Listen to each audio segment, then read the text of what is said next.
சென்னை நந்தனம் சிக்னலில் கார் ஒன்று தீப்பிடித்து எரிந்து விபத்துக்குள்ளாகி இருக்கிறது.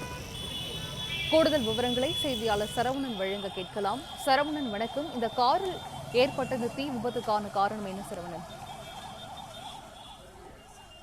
சென்னையின் பிரதான சாலைகளில் ஒன்றான அண்ணா சாலை நந்தனம் பகுதியில இந்த தீ விபத்து ஏற்பட்டிருக்கிறது. நந்தனம் சிக்னலுக்கு முன்பாக சாலையில் சென்று கொண்டிருந்த காரினுடைய என்ஜின் பகுதியில் இருந்து கரும்புகை வெளியாகியிருக்கிறது. உடனடியாக அந்த காரினுடைய ஓட்டுநர் சாலை ஓரமாக காரை நிறுத்துவதற்குள் தீப்பற்றி இருக்கிறது. முன்பகுதியில காரில் இருந்தவர்களும் உடனடியாக இறங்கிவிட்டார்கள். பின்னால் வந்த வாகன ஓட்டிகளும் சற்று தொலைவிலேயே அந்த தீ விபத்து ஏற்பட்ட அந்த காருக்கு சற்று தொலைவிலேயே வாகனங்களை நிறுத்திவிட்டார்கள்.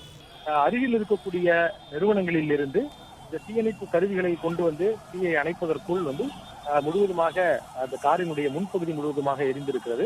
தகவல் அறிந்து சைதாப்பேட்டையில் இருந்து தீயணைப்பு துறையினர் அந்த தீயணைப்பு வாகனங்களுடன் சம்பவ இடத்திற்கு வந்திருக்கிறார்கள். இதனால் அண்ணா சாலையில நந்தனம் பகுதியில் அண்ணா சாலையில சிறிது நேரம் போக்குவரத்து நெரிசல் ஏற்பட்டது. அதற்கு பிறகு தீயணைப்பு துறையினர் எரிந்து கொண்டிருந்த அந்த காரை முழுவதுமாக தீயை அணைத்திருக்கிறார்கள்.